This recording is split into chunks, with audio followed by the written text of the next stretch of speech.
Semuanya. Ya, oke, ya, oke, kita buka ya. Eh, Kompak siang pada hari ini, ya tanggal 18 ya, 18 Juli. Oke, eh, bersyukur karena anugerahnya kita bisa berjumpa lagi pada siang hari ini, dan saya berharap semuanya dalam keadaan baik-baik saja ya, dan dalam keadaan diberkati ya. Luar biasa siang hari ini seperti biasa selalu ada tamu yang bersaksi nih dari Surabaya, Sidoarjo, Sidoarjo, Ibu Lis Kurniawati. Mana Pak Ya, Yohanesnya nggak siang. ikut ya? Pak Pak Yohanesnya nggak Yohanesnya ikut. lagi jaga cucu, Pak. Oh, jaga cucu ya, gantian ya. Iya. Oke, ini Bu Lis ini Heeh. orang yang spesial ya. Oke, teman-teman kompak siang yang saat ini sudah hadir di virtual Zoom ini, ya maupun yang saat ini sedang di rumah lagi menyaksikan YouTube channel ini, silakan YouTube ini bisa dibagikan ke grup-grup rohani dan juga ke grup-grup WhatsApp ya, agar kita bisa menjangkau lebih banyak jiwa ya, karena kesaksian Bulis Kurniawati siang hari ini pasti luar biasa, pasti beda ini. Beda dong, Sidoarjo. Wah, Lapindo, Sidoarjo. Sungguh luar biasa ya.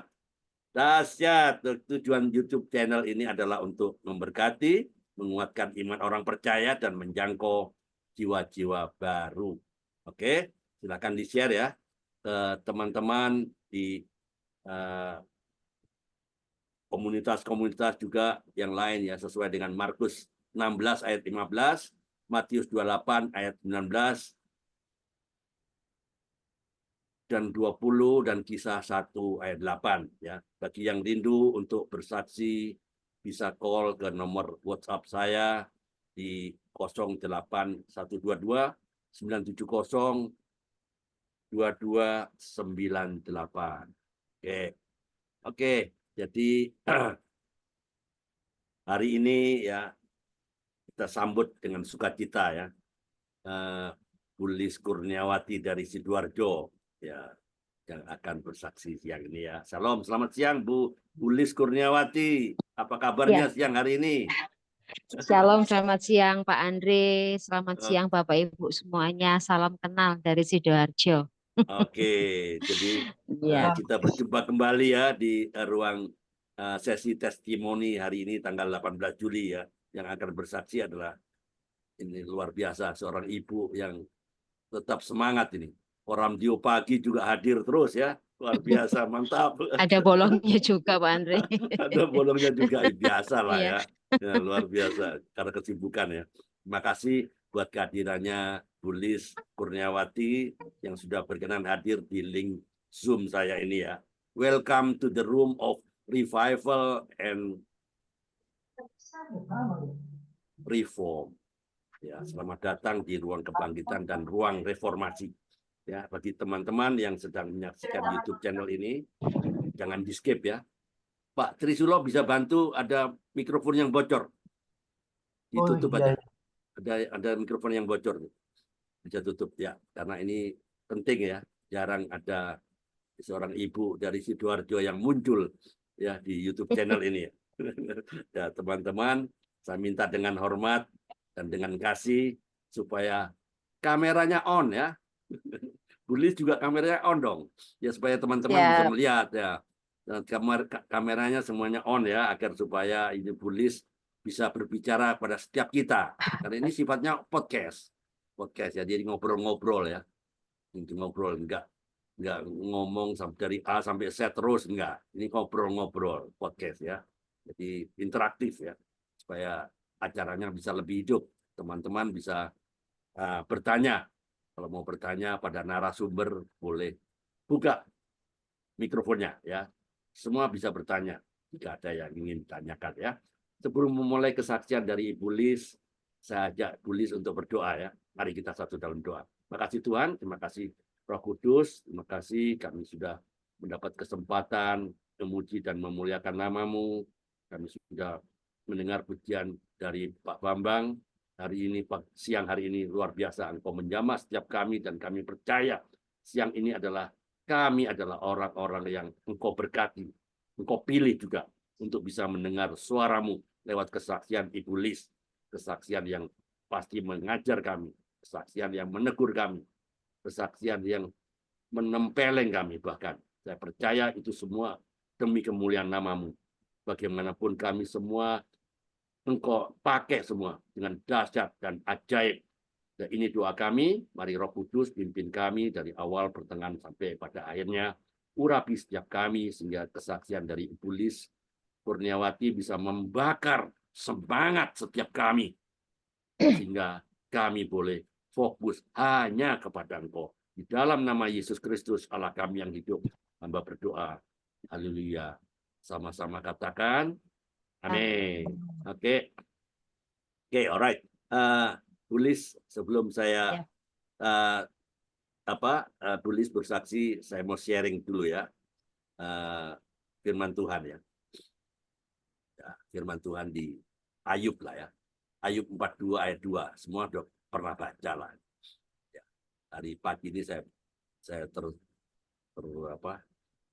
tergelincir bukan terantuk dengan firman ini. Ayub 42 ayat 2. Dia bilang apa? Aku tahu bahwa engkau sanggup melakukan segala sesuatu. Dan tidak ada rencanamu yang gagal. Dia bilang apa? Melakukan segala sesuatu loh. Dan benar. Ayub yang dapat problem ya. Anak-anaknya mati semua. Ya. Hartanya habis. Bahkan dia penyakitan loh. Benar loh.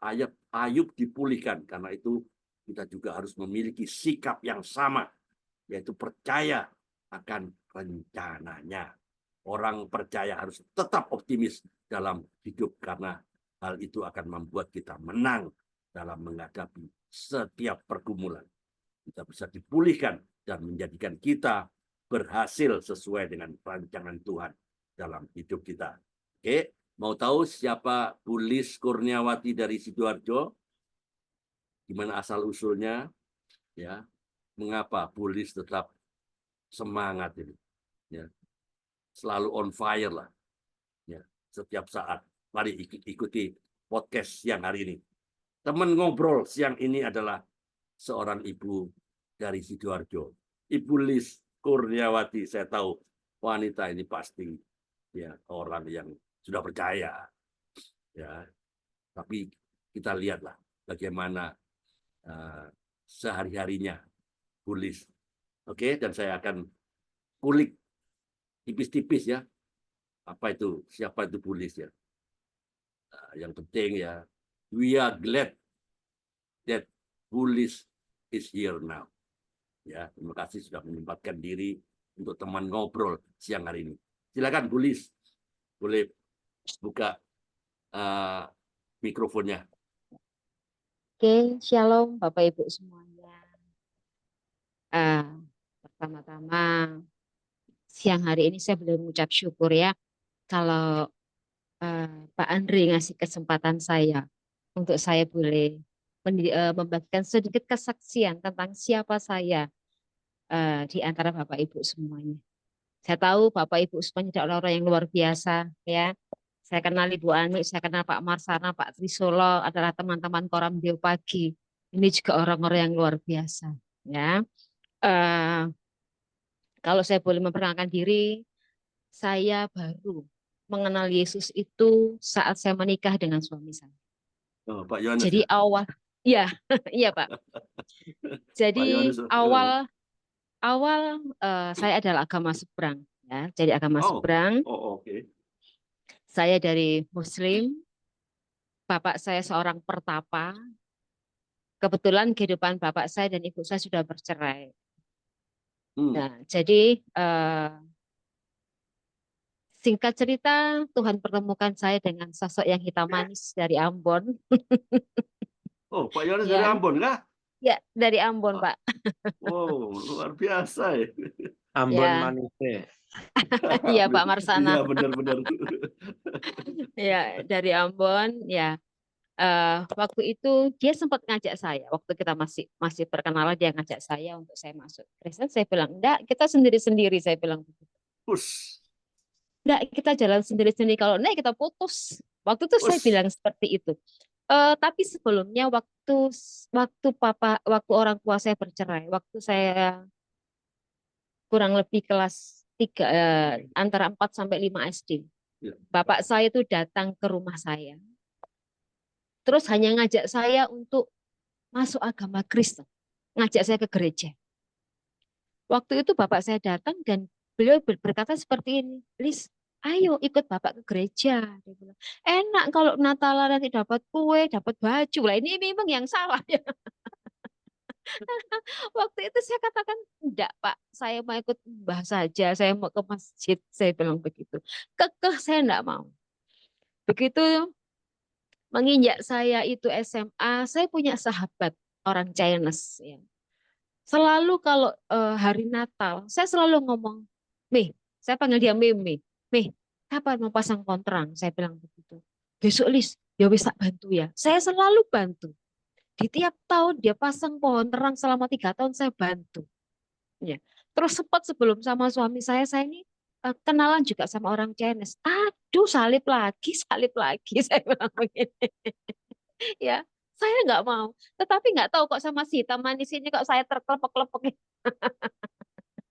Ya, singkat cerita, memang waktu itu dia ngajak saya dan saya kekeh saya nggak mau. Dan suatu saat saya ini dibawa mimpi sama dia. Saya dibawa mimpi, kayak saya ini duduk di satu persimpangan jalan. Dan ada suara yang ngomong ke saya, sakjane agamamu apa? Kayak begitu. Kalau memang kamu itu eh, di masjid, ya kamu sembahyang mau. Jadi intinya dia ngasih kehendak bebas ke saya waktu itu. Tetapi kalau kamu mau ke gereja, kalau kamu mau Kristen, ayo ke gereja. Nah, singkat cerita, waktu suami lagi ngapel ini hari Sabtu, saya bilang sama dia, kebetulan pas kapalnya masuk ke Jawa, saya bilang, kamu nggak ngajak aku ke gereja? Hah? Serius? Dia bilang begitu. Ya serius, saya bilang begini. Akhirnya singkat cerita, besok minggunya kami ke gereja.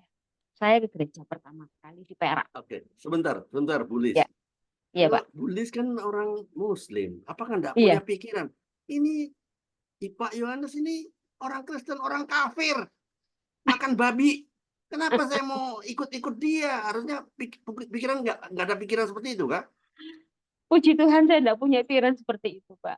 Oh, nggak punya. Oke, puji Iya, Tuhan. saya nggak punya pikiran seperti itu bahwa dia orang Kristen, dia orang kafir ya. Mungkin karena Islam saya juga nggak terlalu mendalam kali ya. Oke. Hanya Islam yang hanya ikut mbah saya karena kan kebetulan orang tua Oh, saya iya, sudah iya. bercerai kayak. Iya. Dan Oke. dari keluarga saya pun bukan yang melakukan rutinitas 5 waktu enggak ya. Hanya mbah saya aja ya. Jadi dari sekian anak cucu semua itu hanya mbah saya yang melakukan 5 waktu. Yang lain Oke. anak-anaknya enggak. Jadi mungkin Jadi agama Islamnya itu keturunan ya? iya, iya Agama hanya keturunan. itu Ya. saja. Iya, seperti Oke. itu Pak Anji. Oke. Ya, seperti itu. Nah, Lanjut. akhirnya terus sempat kami sudah ke gereja dan ya puji Tuhan akhirnya tidak lama kemudian kami menikah. Ya. Kami menikah. Waktu menikah pun saya juga bilang sama orang tua saya, Pak Iyo juga bilang sama orang tua saya bahwa kita akan menikah di gereja, dia bilang begitu. Kita akan menikah di gereja. eh ya intinya pokoknya kami minta restu. Sebentar dulu, Kebetulan sebentar. ya Dari keluarga Muslim semuanya, bagaimana komentar dari saudara-saudara kandung, mungkin om-om atau tante atau apa? Kenapa kok jadi menikah tidak seiman? Carilah yang orang sesama lah. Apa nggak ada komentar seperti itu? Nggak ada tantangan pu- seperti itu? ya puji Tuhan di awal menikah tidak ada Pak Andri. Tetapi Bukan, setelah bukan menikah di awal, bukan di awal. Waktu mau mau waktu mau mau menikah tidak ada tantangan. Tetapi setelah menikah baru banyak sesuatu yang masuk ke telinga saya. Oke, oke, oke. Ya, Oke, jadi lanjut. intinya setelah saya menikah dengan suami, di dalam pernikahan memang tidak ada satu halangan apapun. Tidak ada satu halangan apapun. Wah, jadi semua Eh, oke-oke aja ya? Semua oke-oke saja.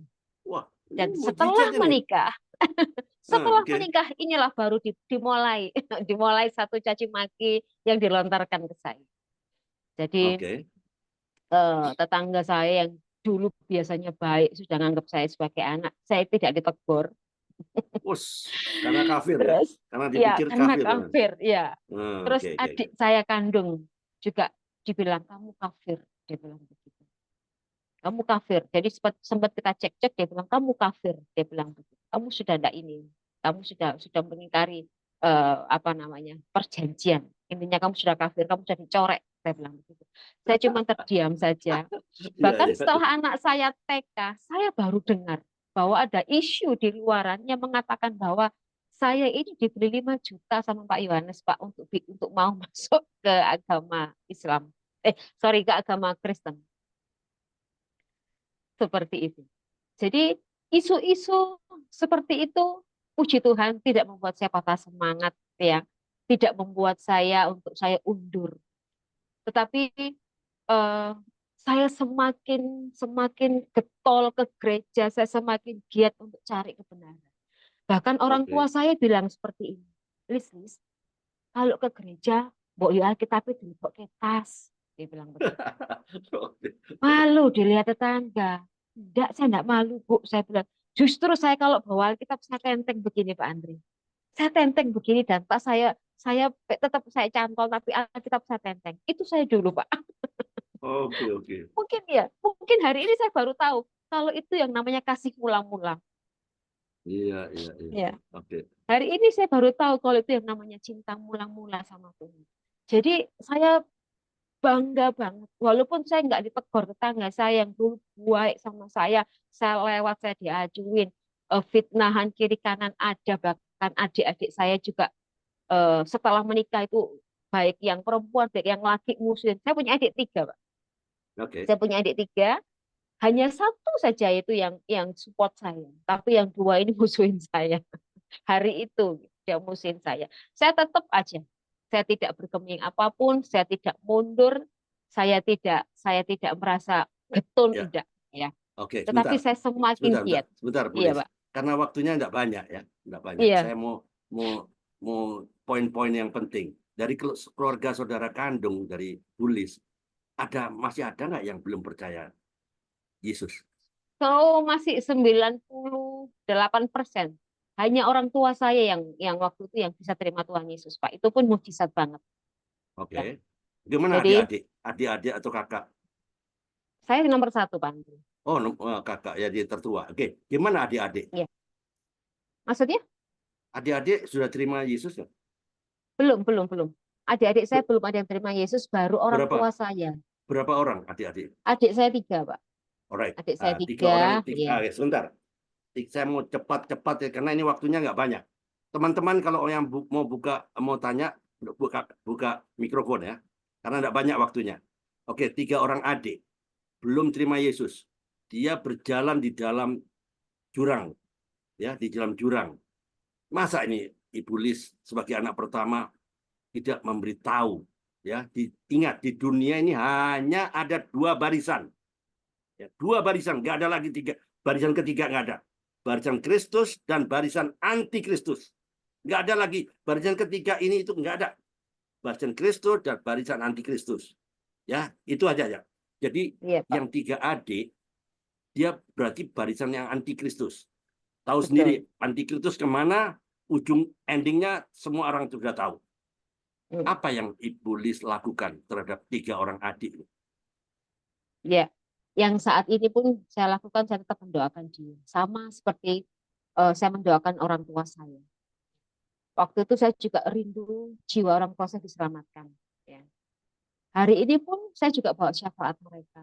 Saya tetap minta Tuhan, saya percaya suatu saat mungkin bukan dengan saya, atau mungkin Tuhan akan kirim orang lain untuk memberitakan kebenaran itu. Saya bilang gitu. Tetapi yang selalu saya naikkan, saya minta mereka untuk diselamatkan. Ya, karena saya yakin Pak Andri, tidak ada doa yang sia-sia. Saya pernah bergumul untuk orang tua saya. H-3 sebelum dia meninggal. Itu sudah koma, Pak, sudah tutup mata. Tetapi saat saya lihat di kamarnya, dia berteriak sama saya, "Lis, saya mau mati, saya ikut siapa?" Wow. Loh, maksudnya apa ya, Bu? Saya bilang, aku mau mati, Lis. Aku ikut siapa? Kamu wes enak, Lis. Kamu wes enak. Saya tanya Tuhan maksudnya apa? Tiba-tiba Tuhan kasih hikmat tantangan ikut saya.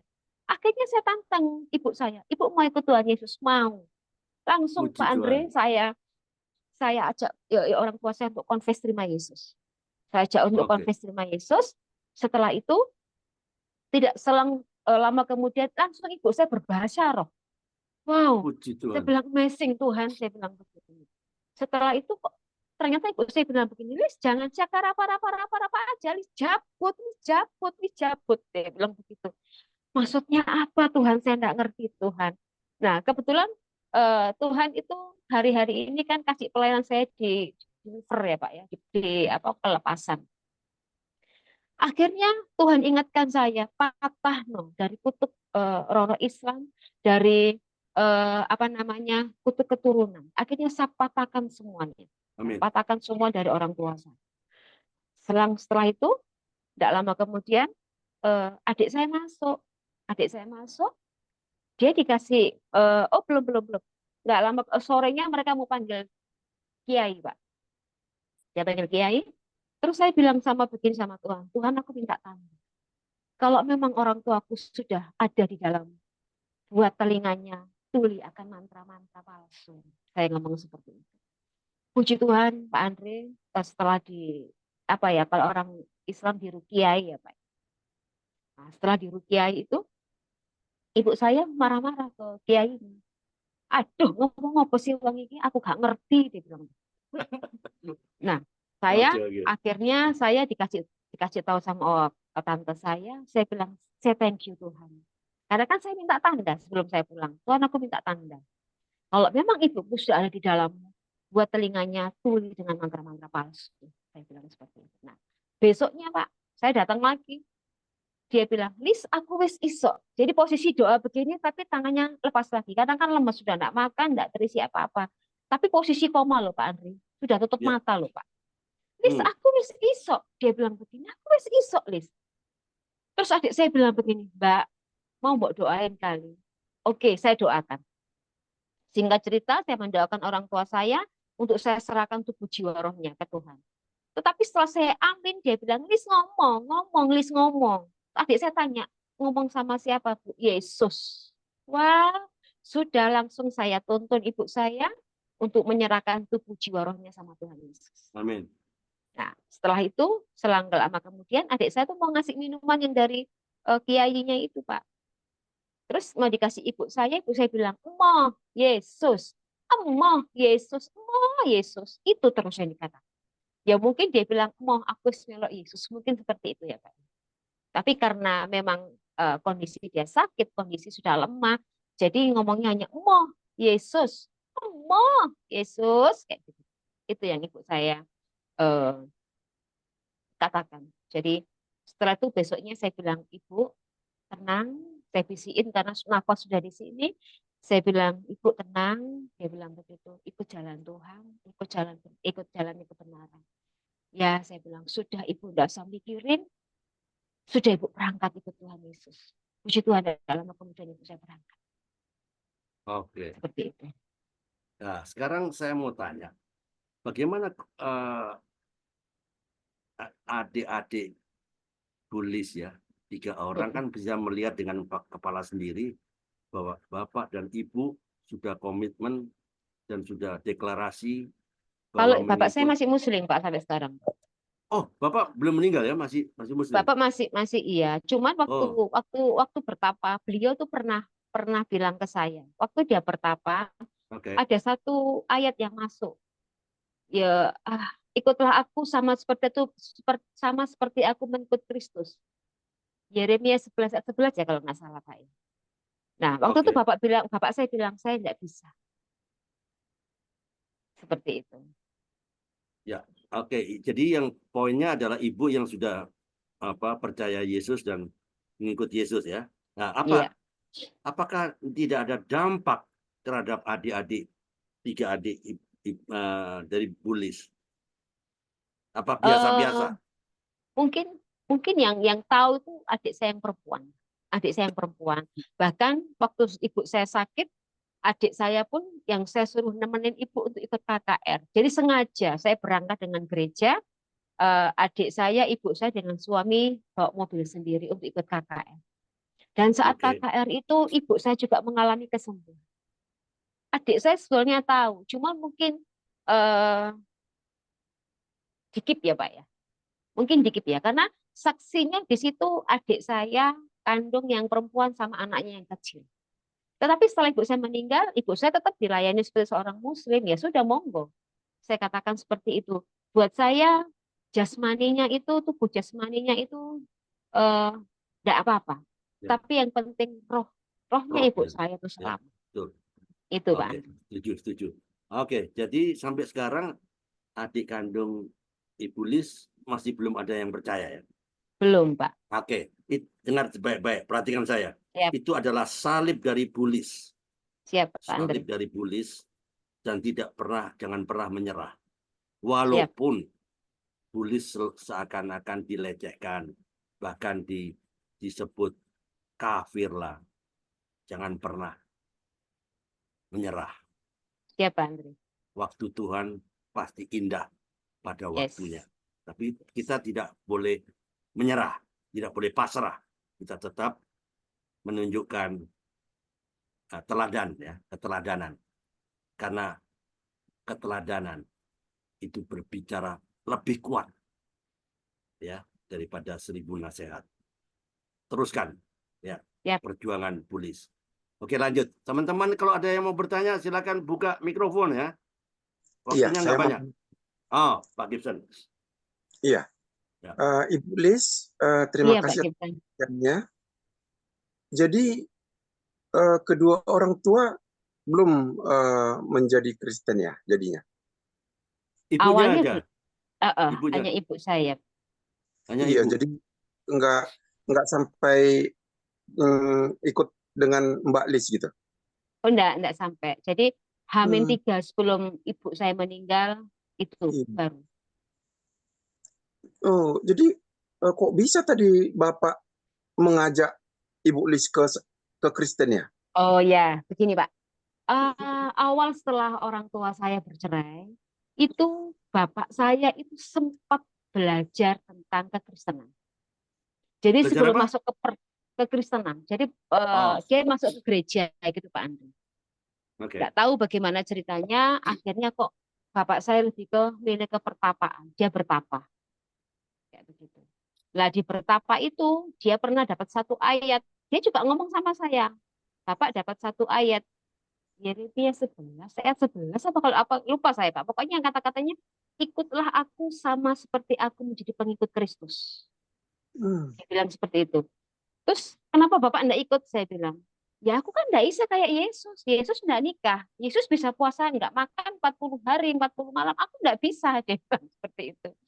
Jadi masih memang apa ya? Kebenaran memang masih belum masuk kayaknya di Bapak ya. Pengertian yang sesungguhnya juga masih belum masuk. Jadi itu hanya ditanggapi secara harfiah saja mungkin ya. Jadi dia bilang aku enggak bisa kayak Yesus. Dia bilang seperti itu. Jadi Dia tidak mau. iya, terima kasih Bu Lis. Itu Ibu Lis masuk Kristen apakah karena suami tadi? Maaf. Awalnya suami saya kan ngajak saya Pak. Saya Iya. bilang saya enggak mau. Saya bilang begini. Kalau kamu paksa saya, kita putus aja. Saya bilang. Pokoknya kita jalan sendiri-sendiri. Waktu itu dia pakai kalung salib, saya pakai kalung Allah, Pak. Saya pakai bandel seperti itu. Jadi saya mau ikut kuatan, saya bilang begini. Dan setelah saya mimpi itu, baru saya yang ngajak suami untuk ke gereja. Oh, luar biasa. Ya, terima Ya, kasih Bu. sama-sama Pak Gibran. Itu depan deh. Oke, terima kasih Pak Gibson. Nah, kelihatannya Bu Maria ada yang mau ditanyakan, Bu Maria. Ya, silakan. Ya, terima kasih atas penjelasannya dari Ibu Lis sudah mendengarkan. Yang saya mau tanyakan, kalau macam Ibu dapat ibadah keluarga atau ibadah komunitas, apakah yaitu ada dari teman-teman yang waktu sebelum masuk Kristen itu atau yang ada yang sudah bertobat itu ada ikut datang juga atau yaitu mereka memberikan satu spirit atau yaitu memberikan satu semangat bagi ibu, ataukah mungkin ada satu ejekan, satu tantangan yang ibu alami pada saat yaitu menerima ibadah yaitu di rumah-rumah, atau mungkin yaitu ibu jalan melayani, mungkin ketemu dengan yang waktu belum bertobat kayak gitu kan, pasti kan ada teman-teman, yaitu itu menjadi satu tantangan ya. Makasih. Ya, oke, terima kasih Bu Maria. Puji Tuhan ya Ibu, waktu saya masih tinggal di Kutisari itu orang-orang di sana orang-orang yang luar biasa banget ya. Jadi ada salah satu keluarga yang support saya. Ya, karena mungkin dia tahu suami saya berlayar. Saya bisa seperti ini karena kasih karunia. Ya, suami saya berlayar meninggalkan saya dan tidak pernah ngajarin apa-apa tentang pada saya. Dan saya ini orangnya kepengen belajar, belajar dan belajar. Ya, jadi waktu dan saya pun orangnya suka apa ya? Kalau disuruh saya tidak pernah nolak. Jadi waktu pertama kali saya sudah masuk agama Kristen gitu ya. Saya langsung masuk pelayanan. Isok enggak isok pokoknya saya masuk Bu Maria. Itu saya Bu. Bondo nekat ya kalau orang Surabaya bilang bondo nekat bonek ya. Nah, akhirnya satu titik saya punya satu pengalaman ya, satu pengalaman. Satu saat saya ini jadi pengurus. Ayo, Bulis pimpin doa. Saya ini loh enggak bisa apa-apa Bu Maria. Tapi saya bilang, iya saya mau. Saya bilang begini. Saya catat itu Bu doa Bu. Benar, saya catat. Jadi saya, mari ibu-ibu kita satu dalam doa. Mereka tunduk ya. Saya buka catatan. Saya minta ampun sama Tuhan. Itu saya dulu, benar. Iya. Tapi saya orangnya mau. Saya tidak pernah menolak untuk pelayanan. Bahkan sampai detik hari ini pun. Ya. Detik hari ini pun puji Tuhan ya. Mungkin Pak Marsana pernah ke rumah saya, pernah lihat ruang doa saya. Ya. Di situ saya banyak melayani orang. Serepot saya, sebagaimanapun saya tetap mau melayani Tuhan. Dan saya tidak pernah menolak jiwa-jiwa untuk saya layani. Jadi kalau ketemu dengan teman-teman, buat saya easy going, Bu Maria. Saya orangnya cuek. Saya orangnya, aku enggak mangan ya lo kowe. Sekali Yesus tetap Yesus. Itu saya. Oke, ada lagi Bu Maria? Ada lagi yang mau ditanyakan Bu Maria? Tes 1, 2, 3. Suaranya nggak kedengaran, nggak dimut. Mikrofonnya. Ya, ada lagi yang mau ditanyakan Bu Maria?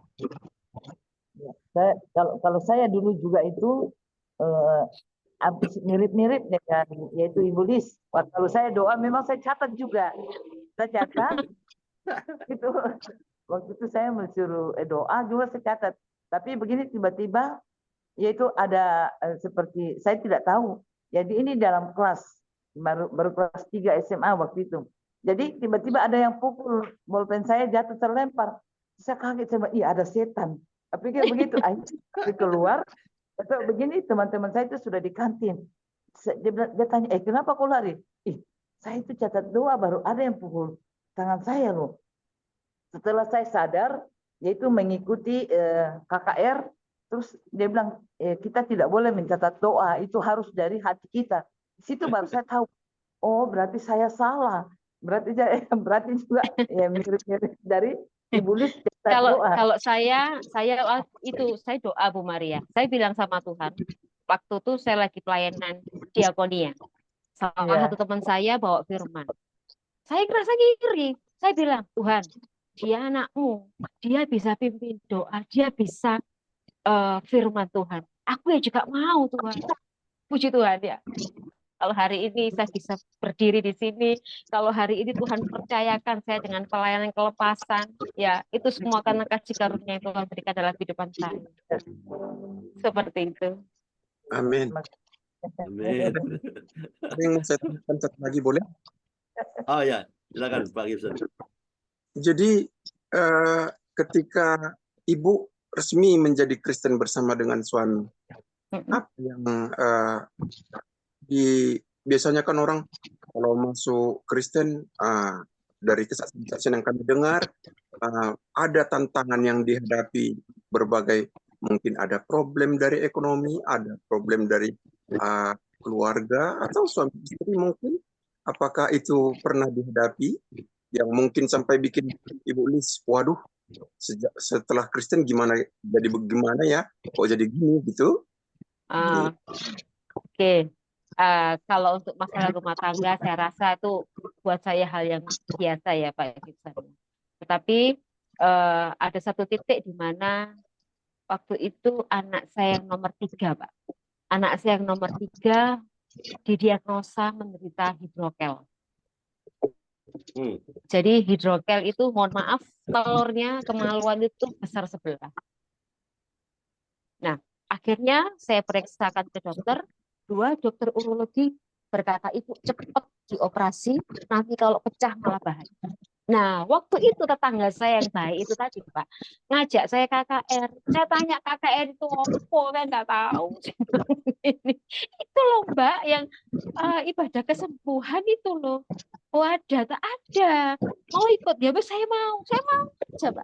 Ya itulah karena memang ya inilah iman-iman yang kalau orang Jawa pasrah melundung waluh ya, iman bulat kepada Tuhan. Ya wis pokoknya saya enggak ngerti. Iya saya mau. Kayaknya saya bawa anak saya ke KKR. KKR saya ditantang salah satu hamba Tuhan, Ibu jangan dioperasiin anakmu. Saya tantang imanmu, dia bilang gitu. Berani Bu, berani, saya bilang begini. Saya tidak ambil langkah operasi untuk anak saya. Jadi saya ngambil langkah, saya ngambil doa puasa, saya berdoa, waktu itu doa sebisa-bisa saya, karena kan memang ya barusan ya, doa sebisa saya jam berapapun Tuhan, saya dibangunkan Tuhan, saya doa. Saya cuma berdoa begini, Tuhan, tanganku punya kuasa. Kalau aku tumpang tangan kepada yang sakit, maka yang sakit akan sembuh di dalam nama Tuhan Yesus Kristus. Itu tok doa saya. Sehari saya mau diingatkan 5 kali, saya 5 kali tumpang tangan. Di 1 hari diingatkan 7 kali saya tumpang tangan. Akhirnya 2 tahun doa saya terjawab. Anak saya sembuh tanpa operasi. Amin. Hanya dengan berdoa saja. Sembuh total ya? Sembuh total, Pak. Wow, Tidak pakai puji. operasi. Ya, terima kasih. Padahal Puji. 2 dokter itu sudah memperingatkan saya cepat untuk segera dioperasi. Kalau pecah malah bahaya. Tapi saya malah mengambil jalur lain. Saya ambil doa puasa, saya tingkatkan iman saya. Saya cuma pasrah sama Tuhan, saya percaya Tuhan yang sembuhkan aku. Seperti Ya, itu, Pak. Tanpa minum obat-obatan ya, Bu? Tanpa minum obat-obatan, Pak Trisulo. Saya hanya angkat tangan saya. Ya. Saya angkat tangan saya dan saya tumpang tangankan ke daerah yang sakit anak. Wah, puji Tuhan. ya, imannya. Iya, Ya. iman yang Oke. Waktunya tinggal 2 menit lagi nih. Ya, saya tanya terakhir, pertanyaan terakhir ya. Teman-teman, mohon maaf, hari ini waktunya sudah 28 menit ya. Saya akhiri 2 menit lagi. Saya akan bertanya satu pertanyaan saja. Bu, selama ini kan Ibu Lis ini cerita mengenai mujizat, kesembuhan, kayaknya yang enak-enak saja. Nah, waktu Ibu Lis kan pasti mendapati masalah dalam rumah tangga ya. Ada masalah anak lah, masalah banyak macam masalah, selalu ada masalah. Waktu Ibu mengalami masalah, apa yang ada di pikiran Ibu? Saya ikut Tuhan loh, kok masalah saya banyak banget. Masalah A belum selesai, datang lagi masalah B. A, dan B belum selesai, datang lagi masalah C. Sedangkan saya lihat, Bulis pasti berpikir, saya lihat orang nggak kenal Yesus. Kok hidupnya fine aja loh. Enak-enak saja, malah dia tambah kaya, tambah sehat. Saya ikut Tuhan loh. Saya anaknya loh. Kok problem saya banyak? Pernah nggak mengalami seperti itu dan apa yang Bulis lakukan? Silakan. Oke, puji Tuhan Pak Andre, dari awal-awal ya yang namanya problem pasti ada ya. Apalagi suami saya seorang pelayaran. Ya. Pak Marsana juga tahu ceritanya itu. Oke. Ya. Tapi buat saya tidak pernah mengeluh sedikit pun, Pak. Saya tidak pernah mengeluh sedikit pun. Ya, bagaimana suami saya, bagaimana kok silih berganti. Intinya saya juga dapat tantangan dari adik saya dapat tantangan dari tetangga saya. Puji Tuhan. hari itu ya nggak tahu ya, mungkin mungkin ya itu tadi loh, yang namanya cinta mula-mula, kasih mula-mula tuh katanya Gomblo bilang ya kayak kucing rasa coklat, mungkin kayak gitu ya. Jadi nyanyinya Gomblo itu kayak nyata mungkin ya. Jadi saya ngalami cinta mula-mula itu, apapun yang nerpa saya buat saya isi going lah, saya bilang begini. Seperti itu, Pak. Jadi memang atau mungkin mungkin saya juga tipikal orang yang nggak mau mikir-mikir soro-soro ya. Sampai suami saya bilang, kamu ini orang nggak pernah mikir. Lah ngapain saya mikir? Firman Tuhan bilang loh, kesusahan sehari cukuplah untuk sehari. Sudah saya serahkan sama Tuhan. Wow, keren. Itu sih Pak kalau saya Pak. Jadi nggak pernah Saya nggak ada mau terlalu nggak pernah ada ya Pak. pikiran Tuhan itu sebetulnya ada nggak sih? Kok saya Puji Tuhan banyak tidak ada, nggak problem? pernah Pak Andre. Nggak pernah ya? Oh, Nggak puji pernah Pak Tuhan. Andre. Ya, oke. Ya. Oke. Nanti mungkin masih banyak lah kesaksian dari Ibu Liz, tapi waktu juga yang memisahkan kita nanti. Mungkin saya akan kasih sesi kedua. Mungkin bulan depan. Menarik, karena waktunya nggak banyak ya. Karena ini kan tanya jawab podcast, nggak ngoceh-ngoceh sampai dari A sampai Z. Ini kan bertanya supaya hidup. Jadi nanti akan saya kasih sesi kedua lah. Jadi poinnya hari ini ya firman Tuhan di Matius 7 ayat 8 bicara apa? Karena setiap orang ya yang meminta menerima, dan setiap orang yang mencari mendapat, dan setiap orang yang mengetok pintu baginya pintu dibukakan. Tuh Matius 7 ayat 8 ya. Ya, sinilah Allah tidak akan membiarkan orang yang sungguh-sungguh berharap kepadanya. Dia pasti mengabulkan setiap doa orang percaya sesuai dengan kehendaknya. Perhatikan saya ya. Sesuai dengan kehendaknya. Nya huruf besar loh ya. Bukan sesuai dengan kehendak kita. Sesuai dengan kehendaknya. Ya, mintalah kepada Tuhan setiap hal yang kita butuhkan, karena Dia pasti memenuhi setiap keperluan kita sesuai dengan kehendaknya. Amin. Tuhan Yesus memberkati. Bu Liz, selamat beraktivitas. Kalau masih mau ikut sharing firman Tuhan, silakan ikut saja. Kalau enggak, ya enggak apa-apa. Kalau mau live. Saya mohon Oke. izin ya Pak. Ini cucu ya. mau tidur. Oh Oke, iya, Bapak iya, Ibu iya. semuanya, Tuhan Makasih Bu memberkati. Liz. Sampai Tuhan berjumpa berkati. lagi. Mohon Ya. izin live. Ya, silakan. Silakan. Oke, monggo Pak. Pak Trisulo. Silakan. Oh ya, baik Pak Andri. Ya, Bapak-bapak.